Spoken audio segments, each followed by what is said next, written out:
conversation hosted by C.J. Abernathy for South Dakota District 23 Senate 2020. A father, a Marine Corps combat veteran of Iraq and Afghanistan, Purple Heart recipient, with a bachelor's degree in information technology software engineering. CJ is a podcast producer and host. Please check out our social media pages for more information. If you would like to join this broadcast, click the link in the description to join. Coffee and a conversation starts now. Have a good day or don't, the choice is always yours.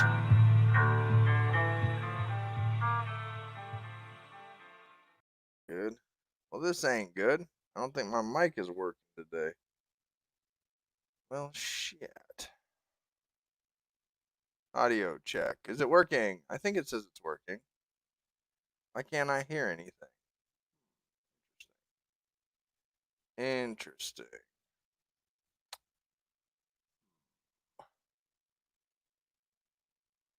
Huh. Headphones. Huh. Lovely, lovely, lovely. See you there, Mercedes. Morning. Hear me, but I can't hear anything else. So that's no bueno. That is no bueno. Daisy, move. Dog. Let's see if I can hear music. If I can hear music, I can hear. Huh.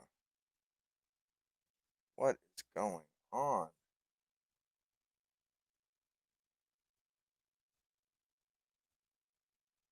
I see that, Kyle. Thank you. I can't hear in my ears, though. Not good.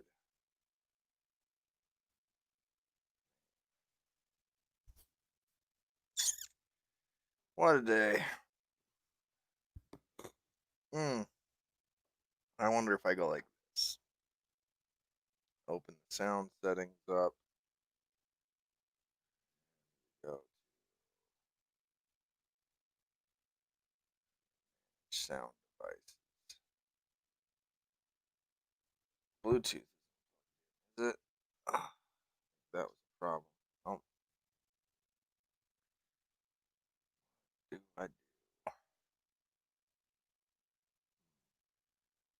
We're going to get into it this morning. Got it. Ooh. Ooh, that's loud. Okay. All right. Whew. All right, I'm back in business. Good morning, everybody. It's your boy CJ, the Internet Warlord, coming to you live and loud from the great state of Meth Dakota. You know Meth Dakota. It's the state just south of North Dakota, still above Nebraska.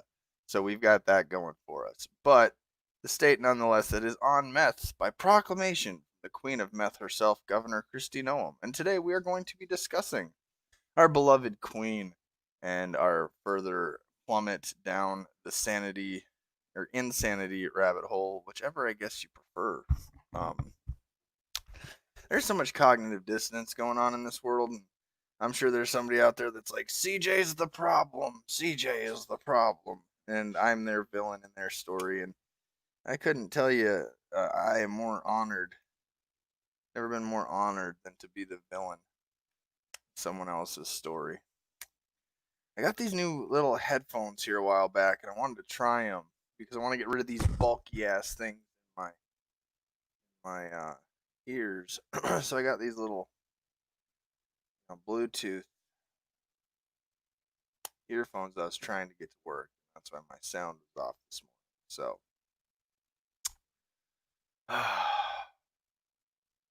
at the end of the day, we're gonna get through it. One dumb headline at a time. So we'll just get right into today's stories. If you don't mind. We're gonna start with the Queen of Meth herself, Governor Kristi Noem. And Noem slams U.S. Supreme Court ruling on Louisiana abortion law. Now, I always preface this with, this is why I love the Libertarian Party. because the Libertarian Party has an issue page or platform page that explains exactly where the Libertarian Party stands on abortion. And I also like the fact that they are the only political party that has parental rights on their platform issues as well. But since today is about abortion, we're going to talk about abortion. 1.5 is the plank issue at lp.org/platform if you're looking for what do libertarians actually represent. Not in your twisted, distorted view of what you think a libertarian is, but what our plank issues actually are. Abortion, recognizing that abortion is a sensitive issue and that people can hold, good faith views on all sides. We believe that government should be kept out of the matter, leaving the question to each person for their conscientious consideration. Conscientious? Is that how you say that word? Either way, we're learning today. Also, just real quick, because it is the only party that has a parental rights issue on their parents or other guardians have the right to raise their children according to their own standards and beliefs, provided that the rights of children to be free from abuse and neglect are also protected. So that's really big that we have that in there. But again, this is about abortion. And that's just, like I said, one caveat to the party. So, of course, the Queen of Meth, who has been recently in the headlines, saying we shouldn't blow up Mount Rushmore, not on her watch, is at it again here this morning. South Dakota Queen of Meth, Kristi Noem, says a U.S. Supreme Court ruling striking down a Louisiana law regulating abortion clinics is, quote, wrong for a number of reasons. Justices ruled Monday that the law requiring doctors who perform abortions have admitting privileges at nearby hospitals violates abortion rights that were outlined in the 1973 Roe v. Wade decision. The Louisiana law is similar to the one in Texas that the court struck down in 2016. Noem cited Justice Clarence Thomas' opinion stating that the Constitution does not constrain states' ability to regulate or prohibit abortion. The governor then continued on, and I should say, excuse me, it's kind of like working out proper pronouns. The Queen of Meth says the fight to eliminate abortion is unquestionably the right one. I love my virtue signaling in the morning from my local elected meth dealers. So anyways, the Supreme Court struck down a Louisiana law regulating abortion clinics, reasserting a commitment to abortion rights over fierce opposition from dissenting conservative justices in the first big abortion case of the Trump era. Chief Justice John Roberts joined with his four more liberal colleagues in ruling that the law requiring doctors who perform abortions to have admitting privileges in nearby hospitals violates the abortion right of the court first announced in the landmark Roe v. Wade decision in 1973. In two previous abortion cases, Roberts had favored restrictions. The Louisiana law is virtually identical to the one in Texas that the court struck down in 2016. So, of course, Kristi Noem has to go out there and virtue signal for her base. But that leaves me to this lovely little letter that I got here in the mail from, let's see if it'll, come on. You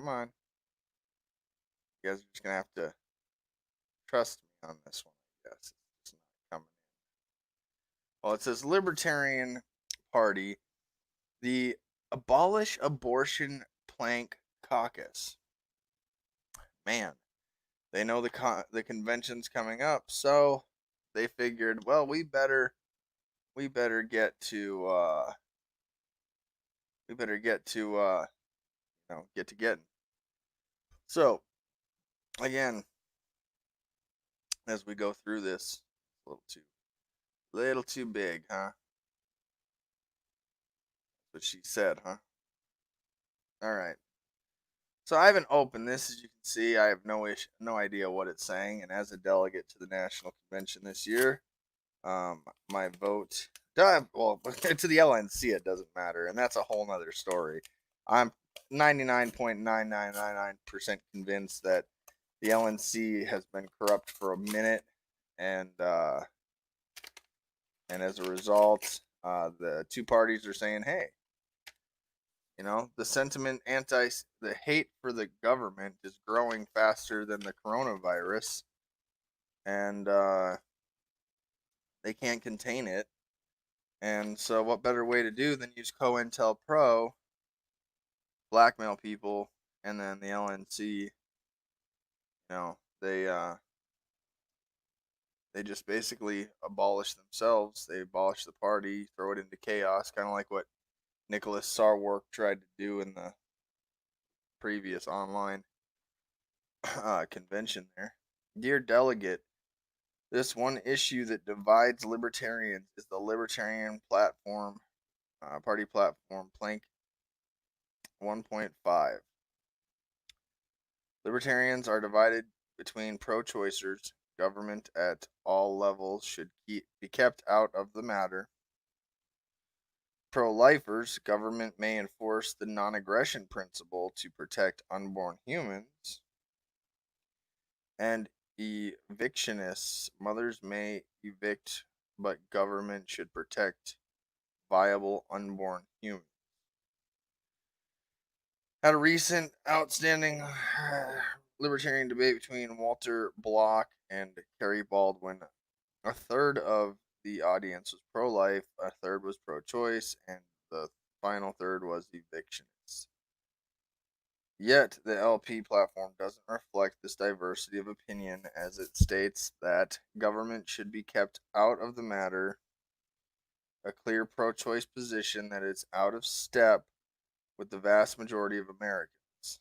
Only 7 states take such a position in law, while 43 states restrict late-term abortions. Keeping government out of the matter means that the libertarian standard is favoring the killing of an unborn child until the time of birth, out of step with 81% of Americans, but at home in the Democratic Party. In fact, there are plenty of libertarian candidates who publicly dissent from Plank 1.5 and would like to see it removed. Among them, Phil Kurtz, Richie Castaldo, Kristi, I don't know most of you guys, and Jacob Clark. I don't know any of you guys. So you guys need to get on my radar before I care. I see I'm not on a lot of people's radar and they don't care. See, I'm learning how this works.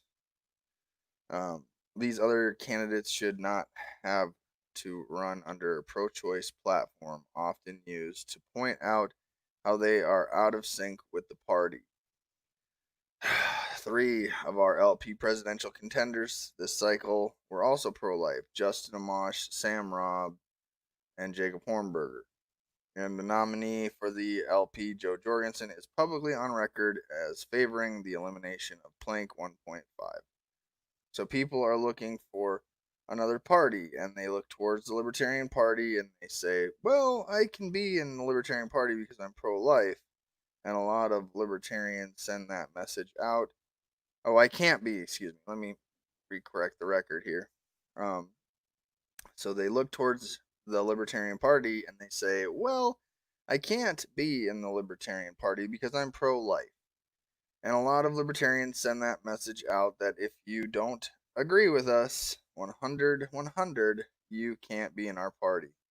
The main reason I wanted to get rid of that plank is so that all these many fine voters out there who are lost, who don't have a small government party to go to, will look to us as an option. Reason Magazine, The Libertarian Republic, as noted Jorgensen's desire to delete the abortion plank. And let's see. This is still kind of some good libertarian info here either way. A New York Times survey confirms Jorgensen's statement that many natural allies dismiss the LP's abortion because of abortion, but abortion is very often the issue that is why Dr. Jorgensen, she be using them big old words even I don't know. Let's look it up. God dang it. You know what happens? We got to go to our old friend Alphabet and say, hey, Dr. Jorgensen using them big words that if I don't know it, I promise you the dum dums out there really don't know it. And I'm not even saying I'm the smartest cookie in the jar, but it's gonna be one of those words. How do you say this? Sacrosanct. Sacrosanct. Am I not saying it right? Sacrosanct. Yeah, sacrosanct. Okay, sacrosanct. Using them big words today. The issue is so sacrosanct, regarded as too important or valuable to be interfered with. All right, good word choice. Good word choice from the doctor. The one that outweighs their concern about climate change, for instance, and their dislike for Mr. Trump. I would have referred to him as the Orange Messiah, but either way. Polling of conservatives indicates that abortion is, quote, becoming a bigger issue to their identity as Republicans, said Melissa Deckman, a political scientist at Washington College who studies Generation Z.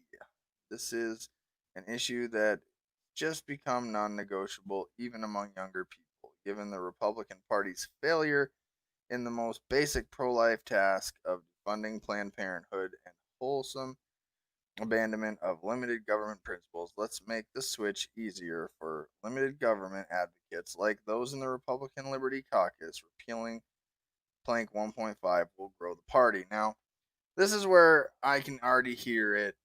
Oh, this is just the Republican light party. This is just, trying to get more Republicans to come over. This is why I like it. This is why the plank issue has always been a rock on here, and they have a hard time because they it's the first part of this sentence here, recognizing that abortion is a sensitive issue and that people can hold good faith views on all sides. What the Libertarian Party is saying is that it's not in this manner, according to the plank, that it's not whether you're pro-life or pro-choice. The question is whether or not government should be added. And if you're really trying to get those Republican voters, and you're really trying to have them consider being pro-life and coming to a party, this does not say that either way, whether you're pro-life or pro-choice. The issue is whether or not you think government should be involved, and but it's the last part is leaving the question to each person is as far as the smallest minority that you can possibly get. So while I can see the concerns with it, what I'm saying is that this isn't a taking a stance pro-life or pro-choice. Now what they're saying is they're arguing is that it favors one side because states are leaning towards lessening our states are moving towards some states are moving towards restricting abortion rights, and other states are, uh, you know, allowing you to kill your baby as long as the head hasn't popped out. It just depends on where you live. I know, such a terrible topic for the morning. It loses people's attention right early in the morning when you're like, hey, let's talk about whether or not we want to kill babies. And then there's the people out there, it's not killing babies, CJ.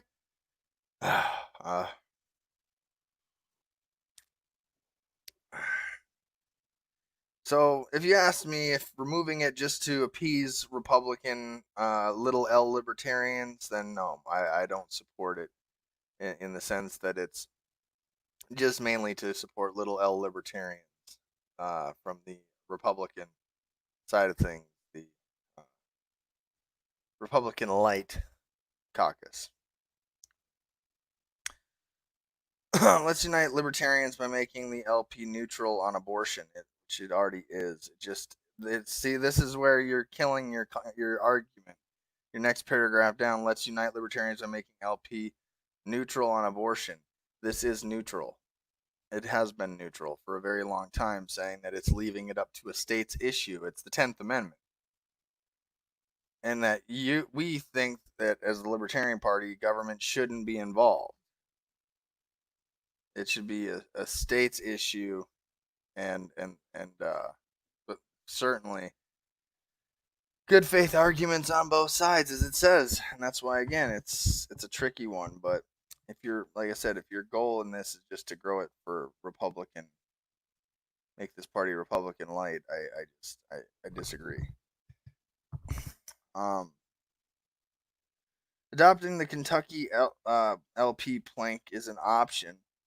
And their issue reads, recognizing that abortion is a sensitive issue and that people, including libertarians, which is a redundant statement in a libertarian platform, can hold good faith on individual candidates and party members should be asked their views on the issue, or we can have neutrality by abolishing plank 1.5. The advantage here is that it only takes a simple majority. Wait, where does it actually quote? Yeah, no, I'm not even in favor of adopting the Kentucky abortion plank at all, because it's redundant and it's redundant. Just straight up, it's redundant. I never said Kentucky was the smartest group of people. They rigged the political presidential election, and as a result, here we are. So, and they knew they rigged it too. It's like the saddest part is they knew they were rigging the election and giving people misinformation about who the front runners were and suppressing votes and making votes that were easily rigged and hacked. I voted multiple times in many of their polls. But either way, yeah, I don't favor adopting the Kentucky plank issue. All right. Also, libertarians support radical decentralization and localism. Now, see, this is where again you're telling me you support localism, but at the same time you want to force other states to do what you want them to do. This is why I don't agree with abolishing the Libertarian Party plank platform 1.5, because it stood the test of time, and at the end of the day, this is neutral. It leaves it up to the states, and you as state LP members should be the ones spearheading it in your state if you want to change it where you live. So I think that I'm done with that topic. That's a dead horse, no pun intended. All right, so real quick from yesterday, I have a retraction statement to make. White couple aims guns at St. Louis protesters. I did not know that these guys were on private property. So, granted, while I completely disagree with their weapon safety handling. I disagree with their flagging people that are essentially not armed on private property. I mean, if you came onto my private property with the intent to do damage to myself or my property, there's a chance I'm gonna shoot you. Now, am I gonna go outside and wave my gun around like a moron, going, "Oh, hey, I'm gonna point it at you just willy nilly," or point it at my spouse, anything like that? No, I'm not gonna do that. But it should be known that they were on private property.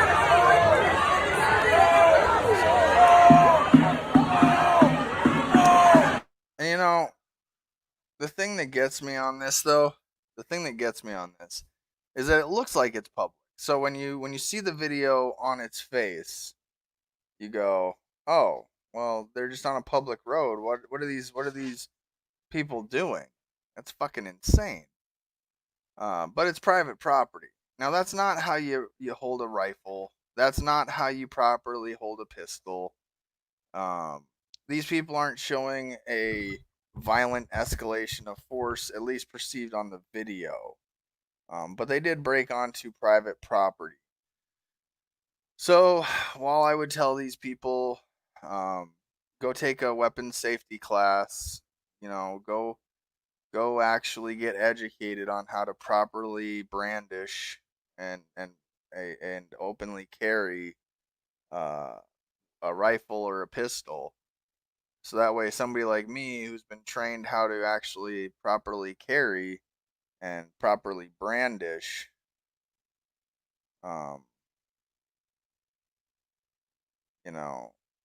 we don't look at you and go, what a fucking idiot. I mean, so I don't feel sorry for them. They got their attention. They're getting the media they deserve. And to be perfectly honest, I think they should be co-starring in their own movie too. Ken and Karen. Protecting private property. At the end of the day, my only concern after learning that this isn't them pointing at the public on public property. This is them out front of their house pointing, albeit in a very stupid way. Defend your property however you see fit, even if it makes you look like a fucking lunatic. I look at it like, well, if you came onto my private property, there, Ralph, and you broke down my gate, you marched onto my land, and if you were peaceful, you wouldn't have broke down my gate.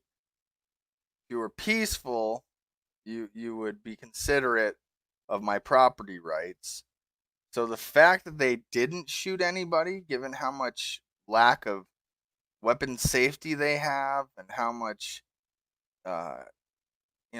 anxiety they clearly have due to the situation, they're not escalating this in any way that's going to help anybody. I'm on the side of always property rights first. You have the right to protest on public property. You have the right to protest peacefully. You do not have the right to break onto private property and protest like this. So really the protesters are lucky that nobody was shot. Because if there were protesters shot, I assure you, I would be the first one saying, well, that's why you don't go on private property and try to think you can protest on someone's private property.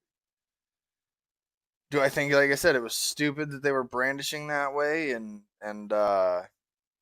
essentially looking like an idiot? Yeah, but the stupid never ends in America. So why would I go down either way? If that answer didn't satisfy you, Ralph, I can see your attention span for as long as it is. Anyways. All right. So with that, I think that we'll get on to the next story here. All right. So we got a little bit of a news clip here and a little something to let us go further down the rabbit hole of the mind of President Donald J. Trump, the Orange Messiah, as he is known in many circles. So let's go ahead and roll tape. The Trump administration has met with several Republican members of Congress to discuss reports that Russia offered bounties to the Taliban to kill U.S. soldiers. As Ian Lee reports, the White House says the intelligence community opted not to tell the president. President Trump is denying reports that he was briefed about a Russian plot to kill American troops. There was not a consensus among the intelligence community, and in fact, there were dissenting opinions within the intelligence community, and it would not be elevated to the president until it was verified. A New York Times report alleges Russia offered bounties to the Taliban in exchange for killing U.S. forces in Afghanistan. In a late-night tweet, the president said intelligence officials didn't brief him because they did not find this info credible. He also suggested the report was a hoax. Sources tell CBS News intelligence agencies have received information on the plot, but disagreed over its accuracy. Republican lawmakers took to Twitter, with Senator Lindsey Graham saying it was imperative Congress get to the bottom of the reports, while Representative Liz Cheney demanded to know why the president wasn't briefed and what is being done to protect American forces and hold Putin accountable. When our adversaries have directly targeted U.S. or coalition partners, the president has not hesitated to act. Democrats are wondering the same thing. This is totally outrageous. You would think that the minute the president heard of it, he would want to know more instead of denying that he knew anything. Former National Security Advisor John Bolton criticized President Trump over the weekend. To me, it looks like just another day at the office in the Trump White House. I've never recalled a circumstance where the president himself goes out of his way to say he wasn't briefed on something. Both Russia and the Taliban are denying the reports. Ian Lee, CBS News, London.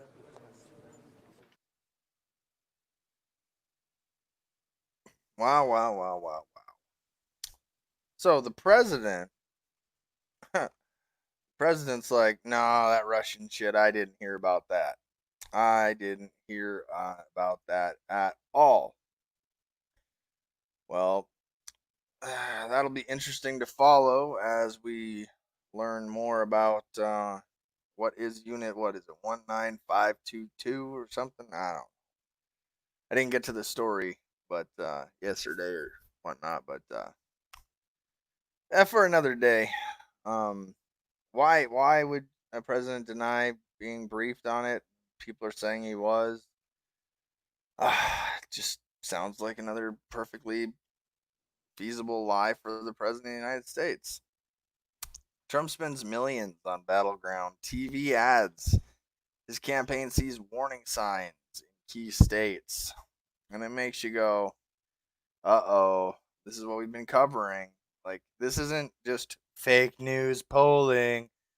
Fox News, Trump campaign, all of them are seeing these numbers in real time. And it makes you wonder, what is going on? What is going on with this? Why is our voting base, why are we starting to see warning signs like shit's about to get real? Well, I don't know if you know this, but hang on. Let's see if we can do this real quick. Go back to our old friend Alphabet here. What is the current unemployment rate in the United States? According to Bureau of Labor Statistics, total non-farm payroll employment rose by 2.5 million in May, and the unemployment rate declined to 13.3%, the U.S. Bureau of Labor Statistics reported today. What is the unemployment rate right now? That's down 14% in April. We need the actual. I mean, if that's what it is, where are we at? 14% in May 2020. 21 million.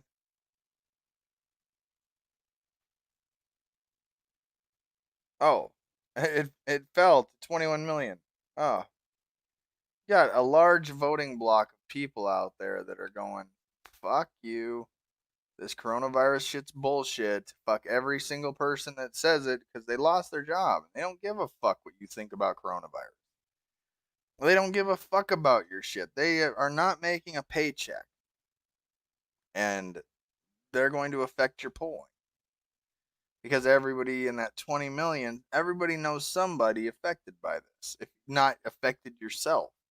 So, of course, a president is reelected based on the state of the economy during the election season. And this is a ridiculous unemployment number during a ridiculous crisis. And the stupid just doesn't seem to end. And nobody's being honest. Everybody's trying to cover their asses. And you know, here's the truth. The government's getting paid money for every COVID case. State governments are getting money for every single COVID case. So they have a financial incentive.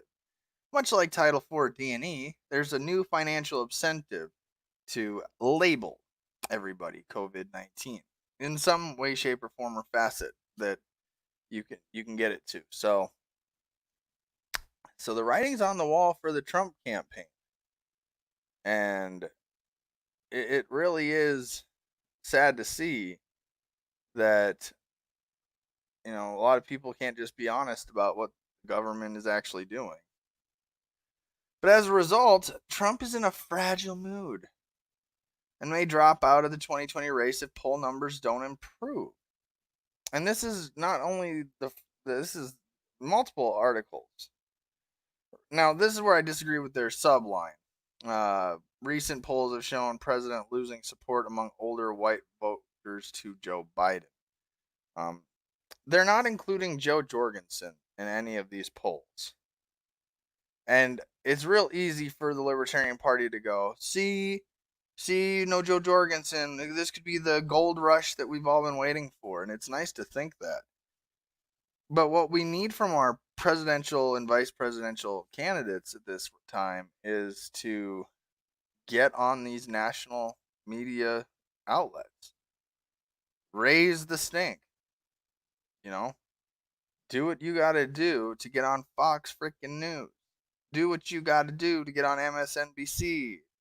On all these little places where the media is, where people, like, you have to go. Even if we're trying to gold pill people.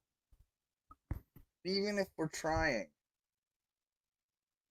There's the red pill and the blue pill, which are the same pill. You're still in the matrix. A lot of people didn't figure that out. They just, I like red team, so red pill's cool. Like dumb shit like that. But the stupid never ends, folks. Donald Trump may drop out of the 2020 presidential race if he believes he has no chance of winning. A Republican Party operative reportedly told Fox News the claim comes from a report in the president's favorite news outlet that cites a number of GOP insiders who are concerned about Mr. Trump's re-election prospects amid abysmal polling numbers. Again, we don't need to believe in polls and all this, and none of them include Joe Jorgensen at all. But Joe Jorgensen could sway enough little L libertarians, that Republican Libertarian that Republican Liberty Caucus, and at this point, I question whether or not the Libertarian Party itself is just working to get rid of Donald Trump, even if it means sacrificing an actual legitimate shot at winning this thing. That's kind of where my head's at with it. I just wish it was. I wish it wasn't so. But what does a president do when he's down and out and needs to get good favor back with people again? Another round of stimulus checks. The devastation caused by COVID-19 is absolutely unprecedented, and this is true whether you're talking about lives lost or the economic impact. Unfortunately, the federal government took some bold steps on both fronts. Lockdowns were in place in order to flatten the curve of coronavirus, which we have managed to do with relative success. Man, this story did not age well. Oh man, it's just from the 29th. My next story is coronavirus cases surge. There's no predicting shit. Ooh, excuse me. This is why some people are like, let's just settle for herd immunity. Give me back my fucking freedom. Like, if I die, I die at this point. If I get coronavirus, stop fucking taking out trillions of dollars and giving me a nickel. You know what I mean? Like, this is what they're doing. They're taking out what is it, $6,000 in your name and giving you $1,200, and if you have kids, they're doing it to your kids too. Like, this shit's not. You can't sustain this. You can't. Like, how is this sustainable? How is this a sustainable economic strategy? I mean, it seems like it's rinse and repeat, just with a different boogeyman, just with a different bad guy to go after. The government also took steps to protect Americans from financial ruin, including the passage of CARES Act, which is a whole nother bullshit to begin with. So I'm not going into all this, but when in doubt, open up your checkbook. Daddy Warbucks will buy you a new pistol. So, but oh man, stupid ad blockers. Just hey, if you're watching and you'd like to join the broadcast, don't forget to click the link in the description of the video. I did add it on YouTube this time too. So, where are we at today? Where does that lead us today?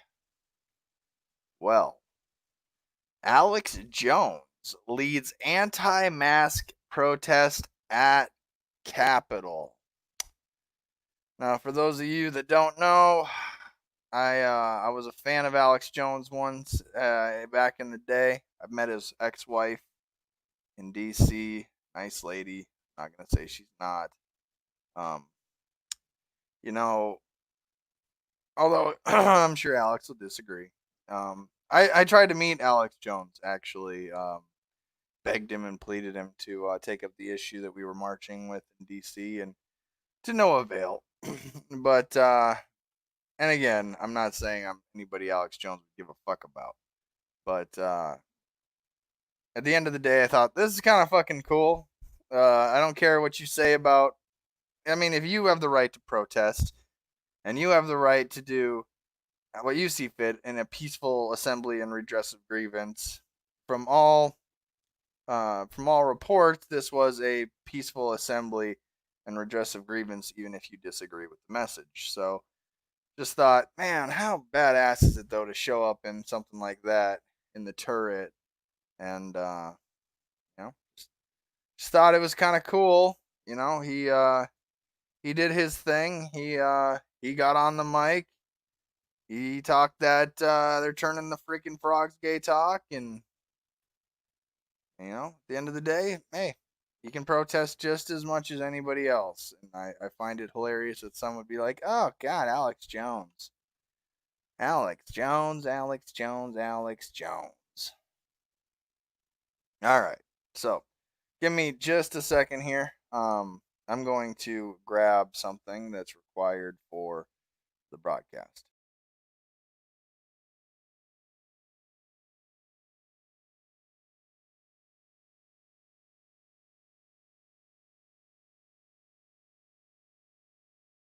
Okay, and I'm back. Not that anybody really cared.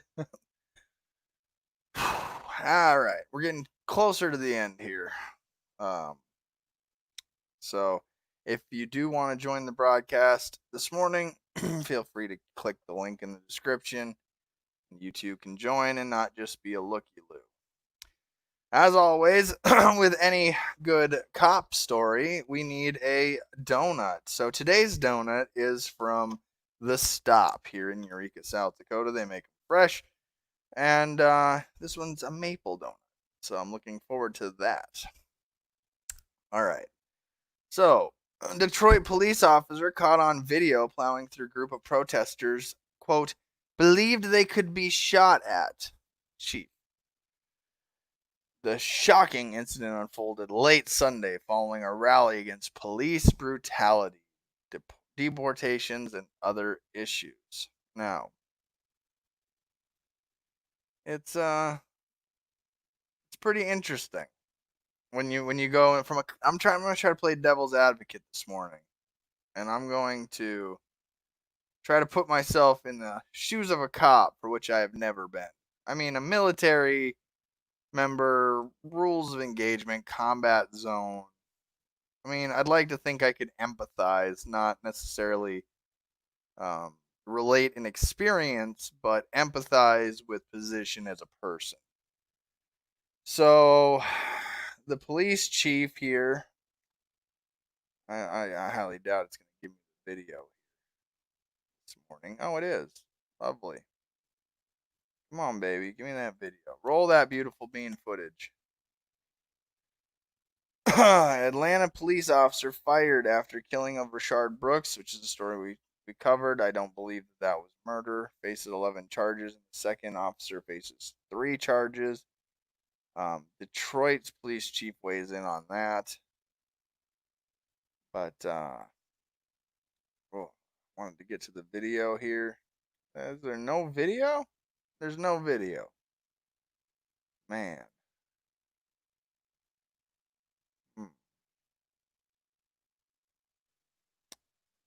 Yeah, it's just not going to work for me on that one. Oh, well. So, here's the story. The Detroit Police Department has launched an investigation after one of its cruisers was caught on video. Let's see if it'll give me the video here.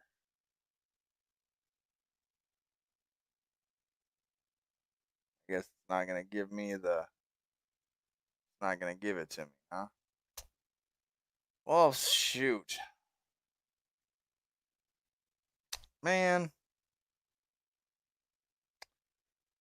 Google. Our good friend Alphabet working here. That'd be Michigan police cruiser drives into crowd. Here are some matching videos. You know, you'd think that I shouldn't be able to just go, hey, Google, Michigan police cruiser drives into crowd, and then get an actual legitimate response. Like, you would think that I wouldn't get a legitimate response from this. Like, man. You would think I couldn't do something like that. But welcome to 2020.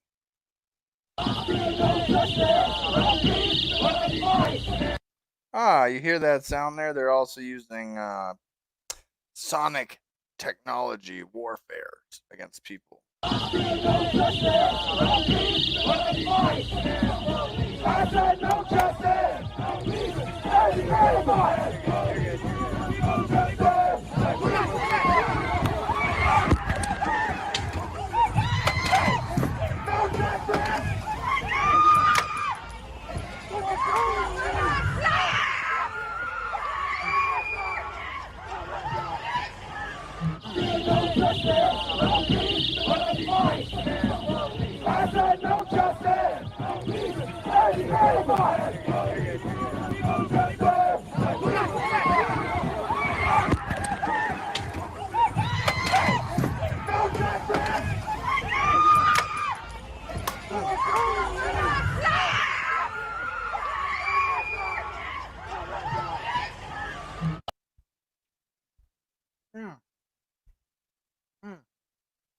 Oh, what a great donut.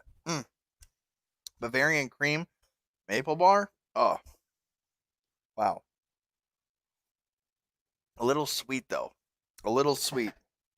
So as I said, whenever we talk about law enforcement officers on my broadcast, we do so with a nice, delicious donut because everybody loves a donut, and I try to relate with the officers as people. To say, okay, you're a person.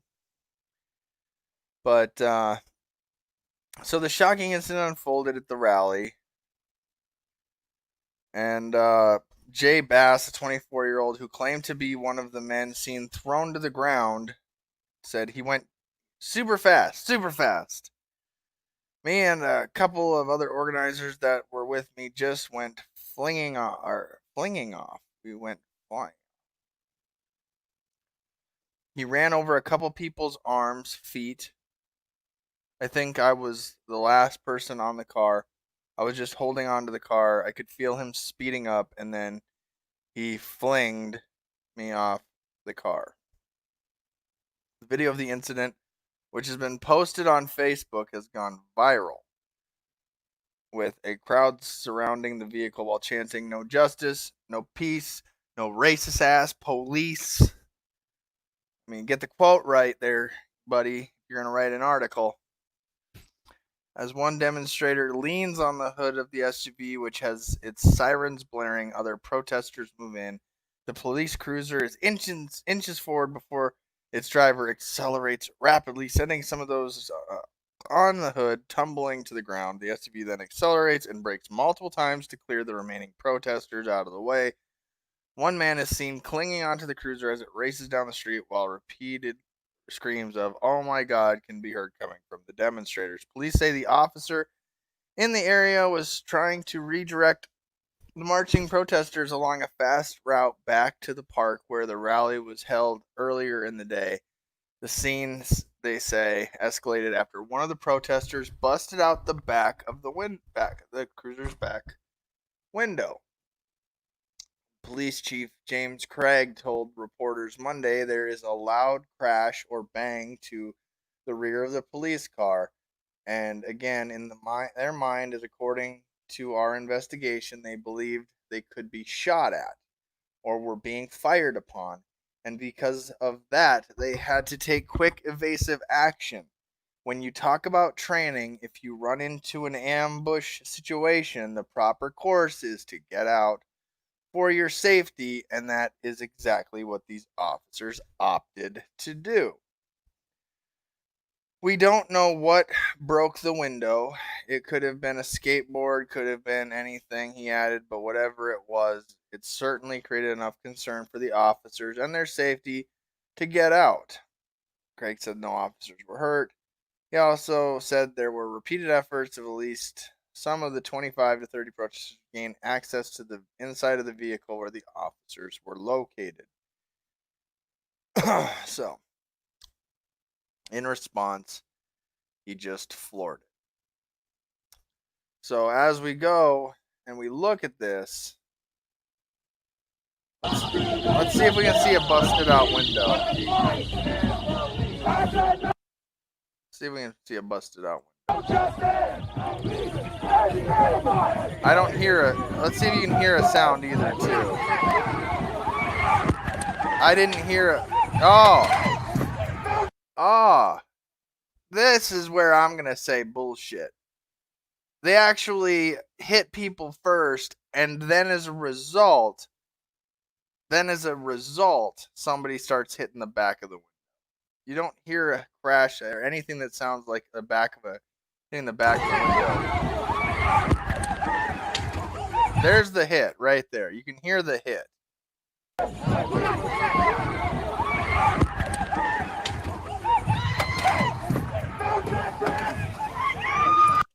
Okay, the back of the window is out. You can see it right there. It is out. They did bust the back of the window.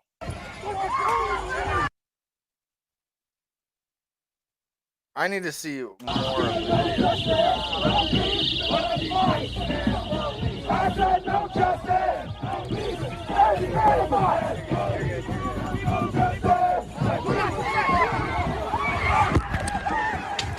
Yeah. Yep, you can hear it. You can hear them breaking the window after the car rolls forward. I'm gonna say that there needs to be an investigation into that with many more camera angles down to the time the officer. I mean, that's something that needs to be looked into for sure. But I'm not going to try to discount or discredit their concerns that they may be shot at all. It's America. It's 2020. Police are brutalizing people all over this country, and people are getting pretty pissed off about it. One guy in particular, suspect in custody after shooting leaves 2 Tulsa PD officers in critical condition. Now, that guy right there said he's not just going to take it anymore, and he is going to take justice into his own hands. So it says he's been captured. His name is David Ware. Tulsa police have confirmed that David Ware is in custody. 2 Tulsa police officers are in critical condition after being shot early Monday morning. Tulsa police say the shooting happened near 21st and Memorial around 3:30 a.m. Officers stopped David Ware Monday morning, and then a scuffle ensued, leading to Ware pulling a gun on the officers and shooting multiple times. Both officers are undergoing surgery. Police say Ware fled on foot and are still looking for him. And again, it's an ongoing story. So I can assure you, in America today, that cops all across the country are thinking to themselves, am I going home tonight? And like I said, I can relate as a person. I can relate as a individual, a father, that you want to go home to your family. But where I draw the line at is you get what you fucking deserve. That's where I draw the line. I don't know the guy's story. I don't know why he pulled a gun and shot police. I know he has a right to defend himself, even if it is against cops. But it'll be interesting to see what happens to David Ware. Of course, this side wants to hang him, and this side probably going to make him a martyr. I'm in that middle ground that says, you guys, you're not looking at the systemic problems that's causing this polarization, and what police are actually doing. If you really cared about Blue Lives Matter, you really cared about it, you know what you do? Stop pursuing victimless acts. Stop criminalizing victimless acts, and you're going to stop seeing police getting shot at. Stop seeing cruisers getting windows busted out, and police fleeing for their safety. Maybe you shouldn't show up to work. Get the blue flu. Do as Mike Gilligan said. Retire. Go find a more honorable profession. Because in my opinion, today's modern police force is no different than the redcoats. In fact, I call them the blue coats. Pretty simple when you think about it. So, with that being said, we've got another story here. This one comes from Bloomberg that we're going to go over, and that's stoned to be treated like any felon in pandemic, judge says. Now, the other headline I saw, this is why I took this one, is it said, stoned to be treated like felon. This said any felon. So, I don't think this headline is necessarily going to be on point exactly, but so the judge who sentenced Roger Stone to 40 months behind bars for lying to Congress, which in itself, folks, lying to Congress. Congress lies to us all the time, every day, without question. It is not even, if you said name 3 liars, Congress would be within everybody's top 3. So this is like the pot calling the kettle black. This is like Spider-Man pointing at Spider-Man. Like, if you lie to Congress, really? Lying to Congress is a crime. Well, then why are all of the people that are in Congress still in Congress?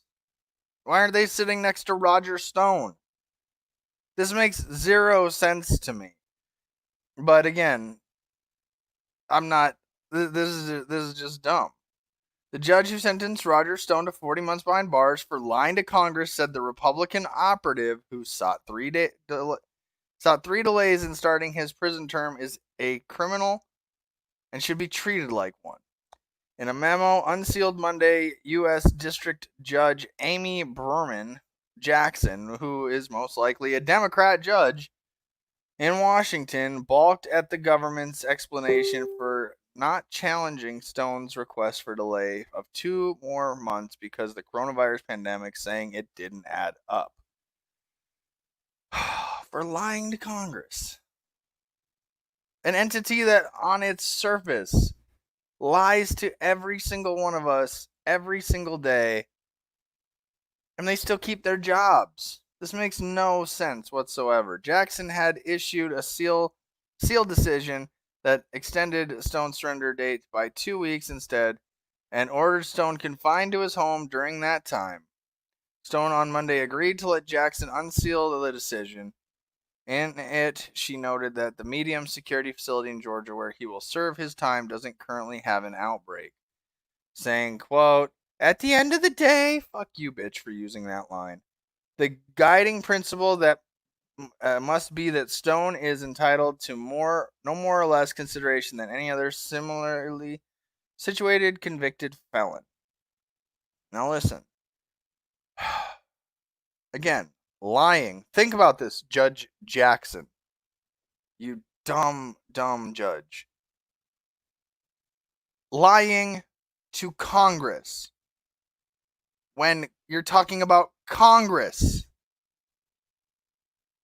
that lies to the American people every day. What the fuck are you doing? It's like, I can't even fix this kind of stupid. Now, I might be a layman, an uneducated in the law man, but I know Roger Stone didn't do anything wrong. You sit there and you go, lied to Congress. I mean, I thought that's just how Congress greets each other. They just lie to each other. This bill's going to be bipartisan, right? Yeah, not unless we can add our pork to it. And then what do you tell the American people? You just go on the nightly news and lie your asses off because you created a political class system of wealth that divides people from information that you're privy to that we're not, so you have to lie by nature. And then you give yourselves qualified immunity. Like, fuck you. This game is so stupid, and people are figuring this shit out. It's not just CJ Abernathy sitting behind a computer with, oh, look at his following. No, it's me as an individual saying to the world, hey, I figured it the fuck out. Have you? I figured it out. If you think I'm a dumb guy and I figured it out, why the fuck haven't you? You're still gonna Republican, vote that vote. Democrat, vote that vote. You know what I love about the Libertarian Party? There's never been a Libertarian that's run the government. We've never had it. You wouldn't even know what it was like. You couldn't compare it to anything. So, people are fucking stupid. Lying to Congress. What kind of dumb shit charges that? Congress should be out. Why aren't police arresting Congress right now? I ask that question every fucking day and I never get the answer.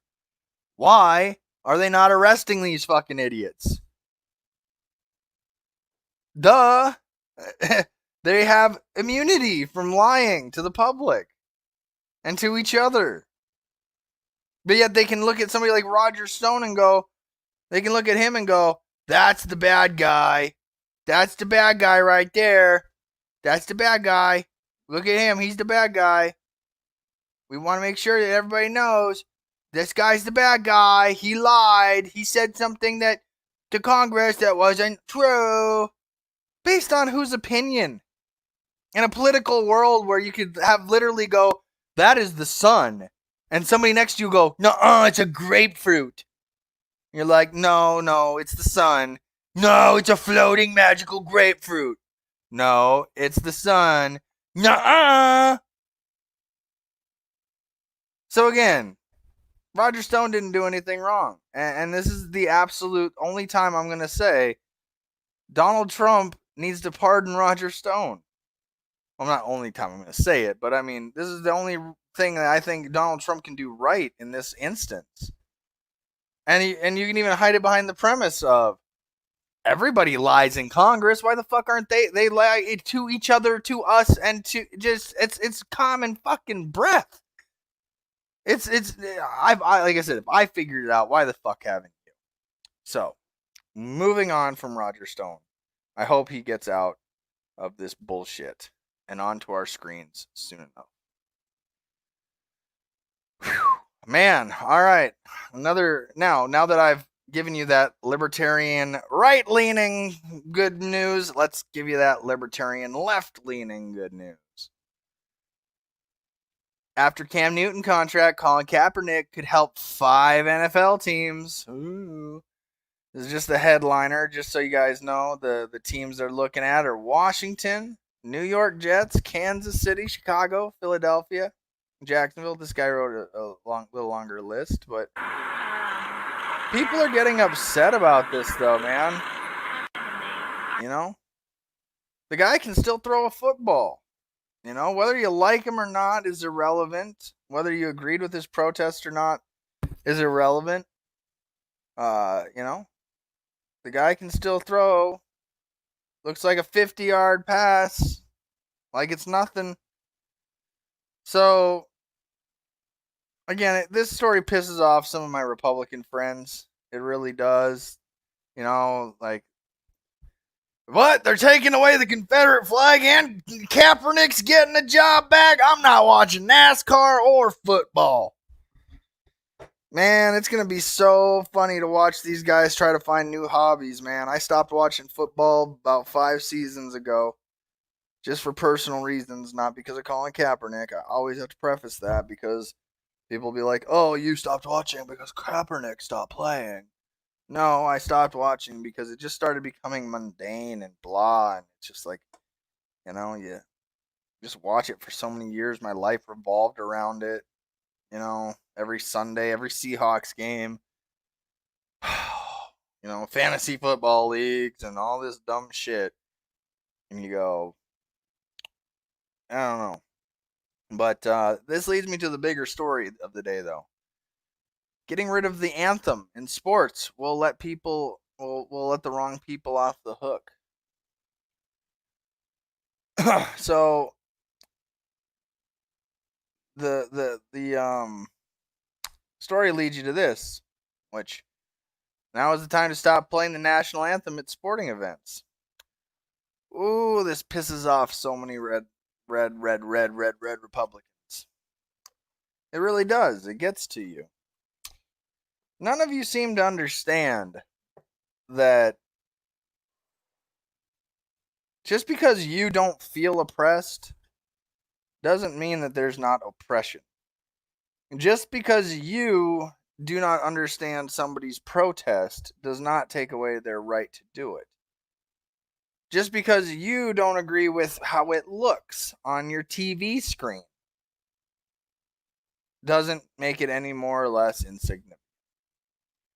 And whether it's one person kneeling or if all of us on one day decided to just take a knee, which again, be optional for those that don't want to do it. But if you ask me, and again, I'm a United States Marine Corps veteran, been to Iraq and Afghanistan. I don't fly the flag upright. I fly it inverted if I fly a flag at all. I don't pledge allegiance to it, and I will certainly not stand for your special song. I won't even kneel, really. I think that's too respectful. In fact, if your intention is to try to disrespect the flag itself, kneeling is too respectful.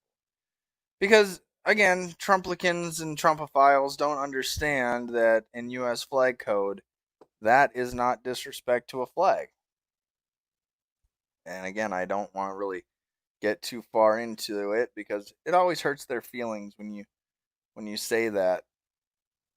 You know, like they talk about how they're not the snowflakes, but they sure as shit whine like the snowflakes. So real quick, the moment was raw, powerful, and maybe even a bit uncomfortable to watch, as if everyone was intruding on an intimate, private expression of pain. There were no fans in the stadium due to the COVID-19 pandemic, of course, but the NLS played the Star Spangled Banner on a loudspeaker anyways, and CBS televised camera fixated on 2 players.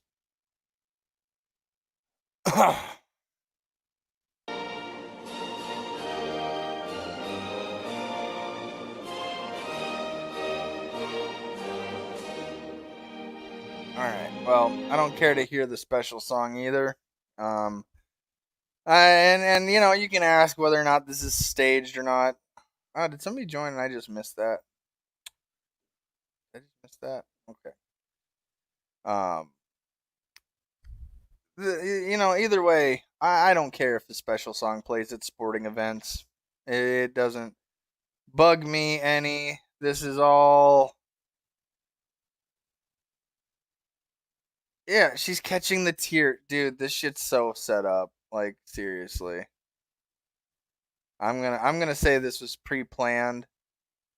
I'm gonna put my bet on pre-planned.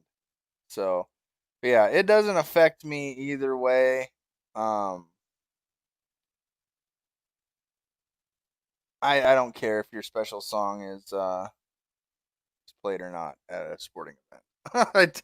I don't. Especially when you can go and look at what the title codes are for disrespect for the flag, and you go, oh, okay, well, for those of you that don't know, if you just look at the picture on your screen here, and you tell me what's wrong with this picture, most idiots have no idea what's wrong with this picture right here. Most. They look at it and they go, what do you mean, CJ? That's just my beautiful, lovely flag being stretched out horizontal to the deck. While my special song plays, you know. Somebody tried to defend this by saying, oh, it's not connected to a pole, CJ. And that's nowhere in the flag code does it say, except for the NFL or only on a pole. If it said those words, I would agree with you, and I wouldn't say that this is a sign of disrespect to the flag. But it is. Verbatim, down to the definition of every single word, this is an actual sign of disrespect to the flag. Whether or not people actually care to know it is a whole nother subject. So you go, okay, well, prove it, CJ, because, every video you got to prove everything you say, because we're in such a woke fucking culture now. But if I can do it this quick and you can't, in your mind, just get to it, watch. We go to our favorite friend over here at Alphabet and go, Title 4, USC Section 8. According to Legal Information Institute, Cornell University, no disrespect should be shown to the flag of the United States of America. The flag should not be dipped to any person or... All right. Section C. The flag should never be carried flat. Not on a pole flat. Not, for football games. The flag should never be carried flat. Or horizontally, but always aloft and free. It doesn't say the flag on a pole. It just says the flag. So, this is why it's hard to take Trumpophiles seriously. I mean, yeah, they've got a lot of energy, but they're just too stupid to realize what actual disrespect actually looks like. And they've been brainwashed. And dare I say, Trumpophiles were molested into thinking that this is appropriate flag display. Maybe they were. I don't know. But either way, if you guys stop at the Stop Bavarian Cream Maple Donuts, oh my gosh, they're super sweet. Highly recommend them at the Stop here. You can find me over on Patreon as we're moving our new home over to Patreon for Internet Warlords, and eventually Coffee and a Conversation as the time goes closer to the rigged election in November. But that's all pretty much the time I got for today. About 45 minutes until I get started with Adam versus Man. Who knows where that's going to go today?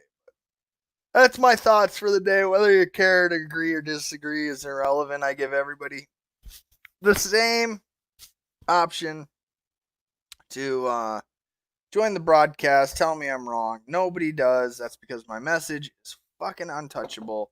And yeah, it's been a lot of fun to trigger both sides of the political spectrum by going, hey, you're wrong over here and you're wrong over there. You're right over here, you're right over there. Triggers everybody. And that, to me, is the most beautiful of poetries any morning. Every day. Have a good day or don't.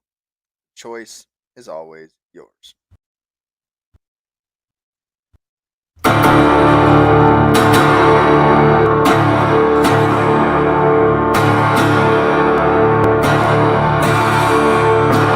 Welcome welcome to Coffee and a Conversation hosted by CJ Abernathy for South Dakota District 23 Senate 2020.